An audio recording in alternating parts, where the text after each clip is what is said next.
Hello student, कक्षा 12 राजनीति विज्ञान। कल हमने गठबंधन की राजनीति की दो विशेषताएं पढ़ ली थी। इससे आगे हम इसको आगे बढ़ाते हैं। बहुत इंपॉर्टेंट सवाल है। यहाँ से अभी तक के चैप्टर में जितनी भी चीजें हमने पढ़ी हैं, शुरुआती दौर में तो गठबंधन की राजनीति से सिंपल सिंगल लाइन क्वेश्चन आते हैं, लेकिन ये बड़ा सवाल है, 100% बहुत इंपॉर्टेंट सवाल है। इस गठबंधन की राजनीति से पूरा चैप्टर इन विशेषताओं से भी हम समझ सकते हैं। पूरा चैप्टर इन्हीं विशेषताओं पर आधारित है। एक एक चीज सिंगल लाइन भी आपसे उठाकर सवाल पूछ सकता है। एक एक चीज आपको बहुत अच्छे से समझ में आनी चाहिए। बड़ा सवाल तो ये 6 नंबर का बनता ही बनता है। गठबंधन की दो विशेषताएं हमने पढ़ ली थी। तीसरी विशेषता आज पढ़ते हैं। गठबंधन में स्थायित्व की कमी होती है।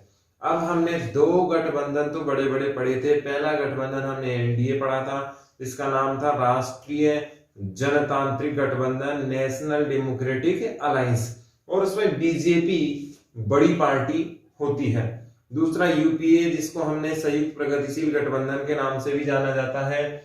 अब यहाँ क्या होता है कि ये गठबंधन निश्चित समय के लिए नहीं होते, या यूं नहीं कह सकते कि एक लॉन्ग टर्म इनमें कंट्रीब्यूशन होता है, पार्टिसिपेट होता है, या यूं कहीं स्थायित्व रहता है। ये समय के साथ बदलते हैं, अवसरों के साथ बदलते हैं, सत्ता के लिए अपनी विचारधारा बदल जाते हैं। आपको याद होगा जयललिता जी जो स्वर्गवासी हो चुकी हैं, वे भी कई बार एनडीए का हिस्सा रही और कई बार बाहर रही। ममता जी जो तृणमूल कांग्रेस अभी पश्चिम बंगाल की मुख्यमंत्री हैं, एनडीए में एक मंत्री के तौर पर ये शामिल रही और बाद में फिर इन्होंने विड्रॉल कर लिया। तो कुल मिला के ये देखा जाए कि भारत में जो गठबंधन की राजनीति है, इनमें सबसे बड़ी कमी क्या है कि स्थायित्व नहीं होता है। ये अवसरवादिता होती है, या यूं कहें एक लंबे समय तक, जब तक आवश्यकता है तब तक चलता है और फिर बाद में ये गठबंधन टूट जाता है। कई बार हमें देखने को मिलता है कि गठबंधन स्थायित्व होते हैं, इनमें कभी फ्रस्ट्रेशन नहीं होता, इनमें कभी विवाद नहीं होता। एग्जाम्पल के तौर पर देखें, शिरोमणि अकाली दल, याद रखना है आपको, क्योंकि क्षेत्रीय दलों की जब बात करेंगे, शिरोमणि अकाली दल,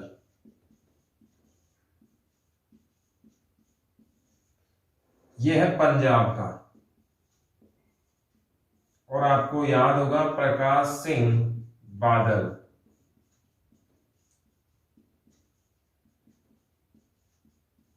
इनकी पुत्र वधू है जो अभी सुखविंद्र कौर साहिबा मैडम थी, वो मोदी कैबिनेट में मंत्री भी थी।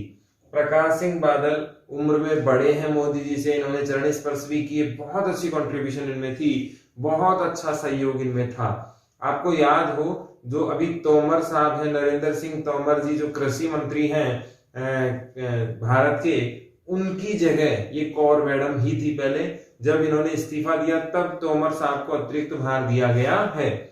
अब यहां से हम समझ सकते हैं कि स्थायित्व कैसे नहीं होते हैं। जब 2014-2019 का लोकसभा चुनाव लड़ा गया तो शिरोमणि अकाली दल और बीजेपी दोनों साथ थे और दोनों ने मिलकर एनडीए के लिए वोट मांगे थे, क्योंकि जनता पार्टी जो बीजेपी है, भारतीय जनता पार्टी है, इसका प्रमुख संगठन कौन सा है, प्रमुख गठबंधन कौन सा है, नेशनल डेमोक्रेटिक अलायंस, राष्ट्रीय जनतांत्रिक गठबंधन, और इसके सदस्य शिरोमणि अकाली दल भी थे और भारतीय जनता पार्टी भी थी। दोनों में अच्छा चल भी रहा था, बहुत अच्छा, लेकिन कृषि कानून के विरोध में शिरोमणि अकाली दल ने अपना जो हिस्सेदारी थी, अपनी जो पार्टिसिपेट था, वो इससे विड्रॉल कर लिया, बाहर निकल गए। जैसे ही बाहर निकले तो गठबंधन टूटना था ही था। आपको याद हो ऐसे राज्यों में भी होता है, आपने देखा होगा। अभी जनशक्ति पार्टी की बात करें हम लोग, अभी रामविलास पासवान साहब की पार्टी की बात करें, शिवसेना की बात करें, दूसरा उदाहरण महाराष्ट्र का लें, महाराष्ट्र, तो यहां पर एक पार्टी है शिवसेना, जिसका गठन बाला साहब ठाकरे ने किया था, जो स्वर्गवासी हैं। अभी जो महाराष्ट्र के मुख्यमंत्री स्टैंडिंग सीएम हैं उद्धव ठाकरे, ये इस शिवसेना के प्रमुख भी है। अभी क्या होता है, शिवसेना और एनडीए दोनों मिलकर चुनाव लड़ती हैं, दोनों मिलकर चुनाव लड़ती हैं महाराष्ट्र में। इससे पहले दोनों ने अलग अलग चुनाव लड़े थे, एनडीए का हिस्सा शिवसेना नहीं थी पिछले चुनाव में, लेकिन अभी जो वर्तमान चुनाव हुए उसमें शिवसेना और एनडीए ने मिलकर चुनाव लड़ा। ना शिवसेना को बहुमत मिला, ना एनडीए को बहुमत मिला, लेकिन ना बीजेपी को बहुमत मिला, ना शिवसेना को बहुमत मिला, लेकिन एनडीए को बहुमत मिला। अब इससे हम ऐसे समझ सकते हैं कि बीजेपी और शिवसेना दोनों मिलकर क्या हैं, एनडीए हैं। और फडणवीस मुख्यमंत्री प्रोजेक्ट करके चुनाव लड़े गए, लेकिन हुआ क्या, शिवसेना अपना मुख्यमंत्री मांगने लग गई, बीजेपी ने इससे नकार दिया, दोनों में बहस हुई। और जो शिवसेना हिंदुत्व की राजनीति कर रही थी, कट्टर हिंदुवाद पर समर्पित थी, उसने किसका साथ दे दिया, कांग्रेस का साथ दे दिया। और साथ में CPI, communist party of India, जिसके लीडर कौन है, शरद पवार साहब। इन सब ने मिलकर क्या बना लिया, यूपीए के नेतृत्व में सरकार बना ली। अब सवाल फिर, यूपीए का लीडर कौन है, कांग्रेस, शरद पवार किसके हैं, सीपीआई के हैं, और शिवसेना के उद्धव ठाकरे हैं ही। तो यहां से तीन पार्टियां बनी, शिवसेना, सीपीआई और कांग्रेस, तीनों ने मिलकर क्या बना ली, महाराष्ट्र में सरकार बना ली। तो इससे ये हम समझ सकते हैं कि भारत के गठबंधन की विशेषता है कि इसमें स्थायित्व नहीं पाया जाता है।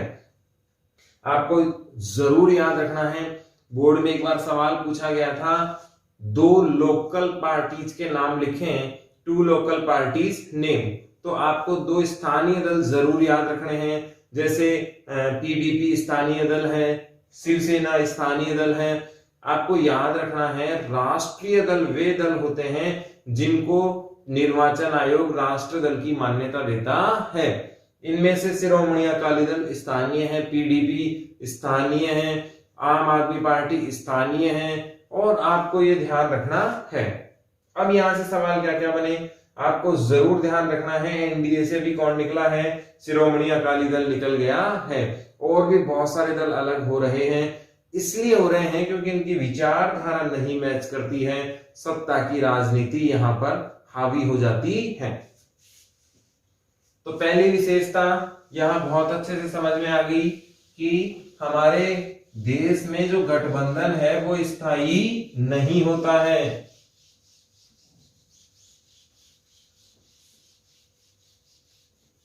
इसमें दूसरी विशेषता हम देखते हैं, विचारधारागत अलगाव का अभाव।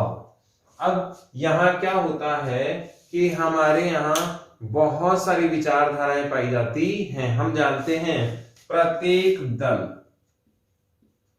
क्या बनाता है, अपनी विचारधारा बनाता है। प्रत्येक दल क्या बनाता है, विचारधारा बनाता है।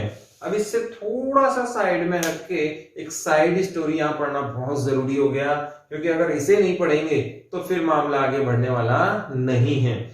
हमारे लिए बहुत इंपॉर्टेंट चीज है, लेकिन अपने सिलेबस से थोड़ा सा हटकर है। कांग्रेस की स्थापना 1885 में जब हुई तो शुरुआती दौर में कांग्रेस पूंजीवादियों या पूंजीपतियों के समर्थन की पार्टी थी। बहुत ध्यान से समझना आपको, शुरुआत में जब कांग्रेस की स्थापना हुई तो कांग्रेस का मूल एजेंडा या यूं कहें तो समर्थक लोग थे, वे किससे समर्थित थे, पूंजीवादी थे, समाज के ऊपर वाले लोग थे। 3 स्तर होते हैं, अपर, मिडिल और लोअर। तो कांग्रेस पार्टी जब बनी तो इसके जो अनुयायी थे, इसके जो समर्थक थे, इसके जो फॉलोअर्स थे, वो कौन से थे, पूंजीपति लोग थे। यहां पर बहुत अच्छे क्लियर हो गए। अब हुआ क्या, आप जानते हैं 100 लोगों में से पूंजीपति 5 ही होते हैं, 95 तो क्या होते हैं, गरीब होते हैं। इस रेशियो को और बढ़ाएं तो 90 मान लीजिए। हमेशा संख्या ज्यादा गरीबों की ही रही है इंडिया के, अगर एग्जाम्पल के तौर पर देखें। कांग्रेस को ये लगने लगा कि जो हमारा दायरा है या हमारा जो पार्टिसिपेट का जो एरिया है वो कैसा है, शॉर्ट है, और ये कम होने के कारण हमारी जो सफलता होने वाली है वो भी कैसे होने वाली है, कम होने वाली है।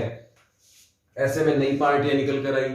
मैंने आपसे कहा था कि विचारधारा की लड़ाई हमेशा चलती रही।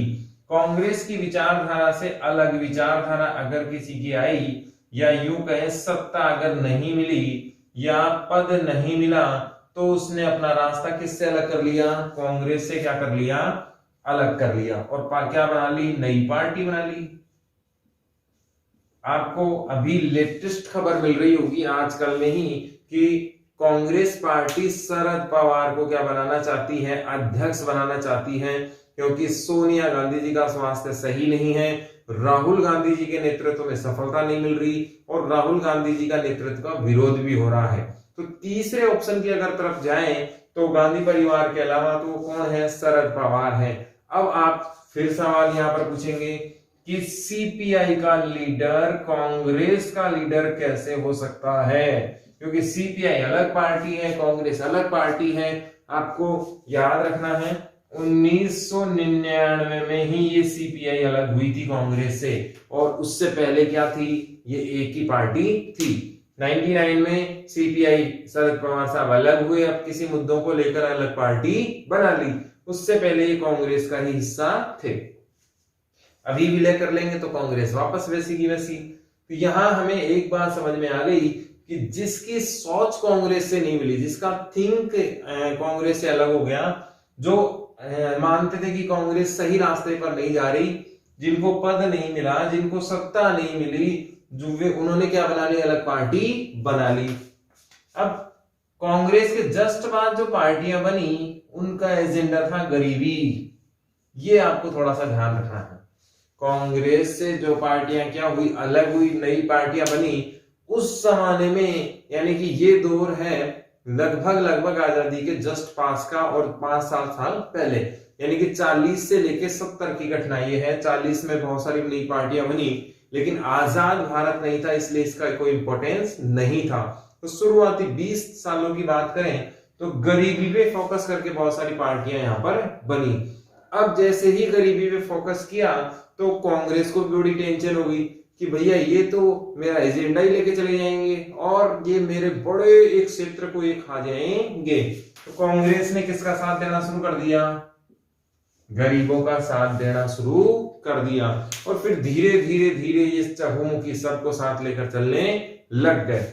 अब यहां भी ऐसा ही हुआ, लेकिन अन्य पार्टियों का एजेंडा छीनकर किसकी तरफ चला गया? वापस कांग्रेस की तरफ चला गया। और फिर कांग्रेस के पास स्थायित्व ज्यादा था, काडर ज्यादा था। यहाँ एक काडर शब्द का मतलब है अनुयायी ज्यादा है, पैसा बहुत है, बहुत सारे प्रसिद्ध नेता हैं, यानी कि सब कुछ जो चुनाव जीतने के लिए होता है। एक नई पार्टी बनेगी, फंड की आवश्यकता है, पॉपुलर नेता की आवश्यकता है, इतने लोग होने चाहिए, हर जगह एक ऑफिस होना चाहिए, एक कार्य प्रणाली होनी चाहिए, नियमावली होनी चाहिए, सिस्टम समझ में आना चाहिए। तो हर किसी के पास ये चीज नहीं थी, जो किसके पास थी? कांग्रेस। इसीलिए कांग्रेस को एक सुनियोजित काडर की पार्टी या डेवलप पार्टी हम कह सकते हैं। अब वापस अपने टॉपिक पे आते हैं। तो प्रत्येक पार्टी की क्या है? एक विचारधारा है। अब होता क्या है, हमने कहा था कि दल की एक तो विचारधारा होती है, एक होता है उद्देश्य। और उद्देश्य क्या था? हर हाल में क्या प्राप्त करना? सत्ता या सरकार में शामिल होना। ये हम पहले ही पढ़ चुके हैं कि हर पार्टी का एक ही लक्ष्य है, हर हाल में सरकार चाहिए, चाहे वो कैसे भी आए। अब ऐसा क्या, अब इसमें क्या होता है कि जब सत्ता या सरकार की बात होती है तो विचारधारा को साइड में कर दिया जाता है। बस यही दूसरा बिंदु है। होता क्या है, प्रत्येक पार्टी की क्या होती है? अपनी एक अलग थिंक होती है, अपनी एक विचारधारा होती है। जैसे कांग्रेस की थोड़ा सा हिंदू विरोधी भी नजर आ रही थी 2014 के आसपास, इसी कारण मोदी जी आए। लेकिन हम उसे कह नहीं सकते क्योंकि कोई भी पार्टी धर्म से जुड़ी हुई नहीं होती। लेकिन असुरक्षा की भावना लगी, बहुत सारे मैगजीन्स में छपा कि राहुल गांधी जी के जो कमेंट्स थे वो कहीं ना कहीं हिंदुत्व की राजनीति के क्या थे? विरुद्ध थे। और हिंदुत्व की राजनीति ज्यादा हावी हुई और फिर बीजेपी चुनाव जीतकर आ गई। हम जानते हैं बीजेपी ने 1986 से हिंदुत्व की राजनीति क्या की थी? शुरू की थी। तो विचारधारा क्या है, सबकी अलग अलग, लेकिन जैसे ही सत्ता की बात आती है तो विचारधाराओं को क्या कर देते हैं, साइड में कर देते हैं और फिर किस पर फोकस करते हैं, सत्ता या सरकार पर फोकस करते हैं। तो गठबंधन में दूसरी विशेषता क्या पाई जाती है कि हमारे यहाँ अलगाव नहीं होता है, यानी कि एक दूसरे का विरोध नहीं होता है जब सरकार में शामिल होते हैं तब। एग्जाम्पल देख लें आप, शिवसेना प्रबल विरोधी थी किसकी, कांग्रेस की, तो पॉसिबल ही नहीं लग रहा था कि कांग्रेस के साथ कौन चली जाएगी, शिवसेना, लेकिन गई और महाराष्ट्र में भी वर्तमान में गवर्नमेंट है। बीजेपी किसके साथ चली गई, पीडीपी के साथ जम्मू कश्मीर में। ये भी एक अजीब सा गठबंधन था जो 2.5 साल ही चला। तो हमारे यहाँ क्या है कि जब सरकार बनाने की बात आती है तब सारे सिस्टम क्या रख दिए जाते हैं, साइड में रख दिए जाते हैं और फिर विचारधारा को भी क्या होता है, अलग रख दिया जाता है कि अलगाववाद का क्या रहता है, अभाव होता है। हमारे यहाँ ऐसा कुछ नजर नहीं आता कि जैसे ही कोई ऑप्शन मिलता है विचारधारा को साइड में कर दिया जाता है। इसमें आगे देखें हम तो भारत के जो गठबंधन की राजनीति है उसमें अवसरवादिता बहुत ज्यादा पाई जाती है। अवसरवादिता ठीक ऊपर वाले सिस्टम में हमने बहुत डिटेल से बात की है कि जैसे ही ऑप्शन उन्हें नजर आता है बहुत जबरदस्त तरीके से वो उस प्रयास को करते हैं या वो प्राप्त करने की कोशिश करते हैं कि बहुत आसानी से हमें ये मिल जाना चाहिए। हर हाल में सत्ता की राजनीति होती है। जैसे राजस्थान की बात करें तो गहलोत साहब को वर्तमान में 97 सीटें मिली और आवश्यकता थी 101 की, तो बाकी के जो सपा के, एसपी के, समाजवादी पार्टी के जो कैंडिडेट थे उनको इन्होंने शामिल कर लिया और फिर अवसर का क्या उठाया, इन्होंने लाभ उठाया। तो हर हाल में ऐसे ही बीजेपी भी करती है, ऐसे ही कांग्रेस भी करती है। ठीक महाराष्ट्र में, मध्य प्रदेश में ऐसा ही हुआ, कांग्रेस के विधायक तोड़कर एमपी के मुख्यमंत्री शिवराज सिंह चौहान बन गए हैं। तो कहीं ना कहीं ये सारी अवसरवादिता हर हाल में अपनी सरकार बनाने, अवसरों को बुनाने का कार्य भारतीय गठबंधन में किया जाता है। कर्नाटक के नाटक हमने देखे ही थे, येदियुरप्पा को हमने बहुत अच्छे से देखा था, कुमार स्वामी जो एचडी देवेगौड़ा के पुत्र हैं उनको भी हमने बहुत डिटेल से पढ़ा था कि किस प्रकार से कर्नाटक में गठबंधन का नाटक चल रहा था। अब देखते हैं गठबंधन का आधार क्या होता है भारतीय राजनीति में, नेता होता है। जैसे बहुत बार हमने देखा है कि नेता विशेष हमारे यहाँ गठबंधन होते हैं, पार्टी और विचारधारा आधारित नहीं। जैसे हमने बात की थी 11वीं लोकसभा की, 11वीं लोकसभा में सबसे पहले कौन बने, एचडी देवेगौड़ा। उसके बाद फिर लास्ट में ये मामला कहां जाके रुका, इंद्र कुमार गुजराल में जाके रुका, आई के गुजराल। और ये सिर्फ लीडर बनाने की बात ही थी। इस दौरान हमने कितने प्रधानमंत्री देखे थे, 3 प्रधानमंत्री देखे थे। देवेगौड़ा का समर्थन वापस लिया गया और देवेगौड़ा को आप देखना पार्टी वो की हुई है, सांसद वो के वही हैं, चुनाव नहीं हुए हैं, लेकिन केवल और केवल विरोध किसका हो रहा है, नेता का हो रहा है। जैसे ही नेता बदलता है सरकार रनिंग में आ जाती है। तो उसके बाद आप देखते हैं आई के गुजराल स्टैंड बाय सरकार देते हैं, 1 साल का इनका कार्यकाल भी लास्ट में तो रहता है। ऐसे ही मोदी जी के देखें, जनता दल यूनाइटेड लगातार समर्थन में रहता है, लेकिन जैसे ही मोदी जी के नाम की घोषणा होती है 2014 के चुनाव में, तो जनता दल इनसे क्या हो जाता है, अलग हो जाता है, एनडीए से बाहर हो जाता है। जब इसमें आगे देखें तो गठबंधन का आधार हमारे क्या होता है, पॉपुलर नेता होता है, और नेता के आधार पर गठबंधन होते हैं और टूट जाते हैं।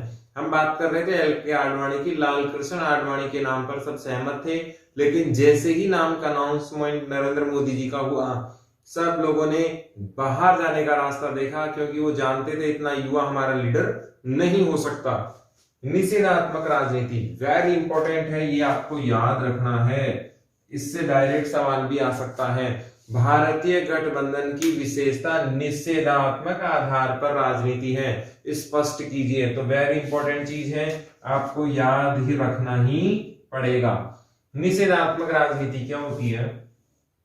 दो प्रकार, सरकार में दो लोग होते हैं, एक पक्ष में होता है और एक विपक्ष में होता है। ये पॉलिसी मेकर होता है,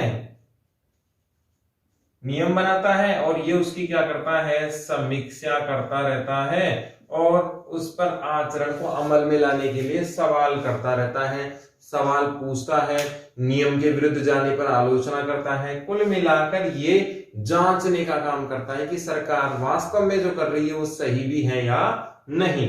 यानी कि ये एक प्रकार से मॉनिटर है और ये कार्य करता है। वास्तव में रियलिटी तो यही होनी चाहिए, लेकिन आज हमारे यहाँ क्या होता है?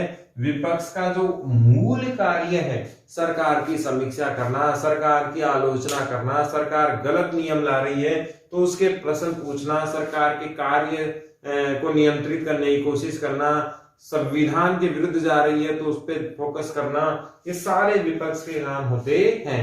लेकिन भारतीय राजनीति में केवल और केवल विपक्ष क्या करता है? हर हाल में सरकार का विरोध करना, हर हाल में सरकार का विरोध करना, चाहे सरकार अच्छा करे चाहे सरकार गलत करे, हर हाल में विरोध करना चाहिए। ये कौन सी राजनीति है? निषेधात्मक, यानी कि हर हाल में रोड़ा अटकाना ही भारतीय गठबंधन की क्या है? विशेषता है। फॉर एग्जाम्पल सर्जिकल स्ट्राइक पे सवाल खड़े कर दिए, बहुत गंदा मैसेज गया बाहर और देश की एकता को कहीं ना कहीं नुकसान हुआ, देश की